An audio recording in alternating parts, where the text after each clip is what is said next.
En 1995, sur un concours de circonstances, on m'a tendu un micro. Alors que depuis le début de la journée, je m'étais marié environ une trentaine de fois sur scène, il y a eu d'un seul coup un contretemps. En effet, l'animateur du jour était face à un cas de force majeure, un empêchement de dernière minute. Il n'avait pas d'autre choix que de proposer à GDF que je le remplace.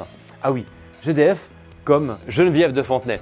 Vous aurez compris que je participais à un événement du comité Miss France qui m'a valu de passer en quelques minutes du statut de pseudo-mannequin à celui de pseudo-présentateur. Me voilà donc à lire des fiches et à présenter un gala du comité Miss France dans une galerie marchande. Une prestation qui me vaudra les louanges de Geneviève qui, dès la semaine suivante, pourra organiser non pas un défilé, mais deux défilés. L'un pour l'animateur récurrent, l'autre pour l'apprenti animateur que je devenais. 26 ans plus tard, je n'ai pas rendu ce micro. Passant du monde des Miss au monde sportif, des matchs ou autres compétitions aux conférences de presse, des événements grand public jusqu'aux prestations corporate. Soit plus d'un quart de siècle à animer, présenter, valoriser, édifier X orateurs, sportifs, chefs d'entreprise ou candidats lors de jeux ou tournées événementielles. J'aime cette fonction qui consiste à mettre l'autre en lumière.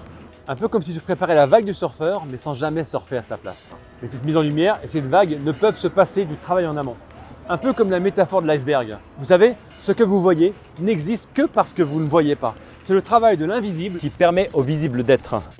La réussite d'une animation, d'un événement, d'une émission de télé ou de radio passe par l'indispensable travail de préparation. Un peu comme dans la pub. Vous savez, ce qui se passe à l'intérieur se voit à l'extérieur. La réussite d'une prestation en elle-même passe par tout ce qui se passe autour d'elle. Nombreux sont les acteurs qui concourent à cette réussite. D'ailleurs, l'ancien sportif en sport collectif que je suis n'envisage pas le travail autrement qu'en équipe. J'aime et crois à la force du groupe, à l'émulation positive et créative qu'il procure. Vous aurez compris que j'aime utiliser mon micro pour faire briller les autres. Vous aurez deviné aussi que j'affectionne le travail en groupe, surtout lorsque celui-ci rime avec plaisir et bonne humeur. Deux ingrédients qui, à mes yeux, ne sont pas incompatibles avec la rigueur et le travail sérieux.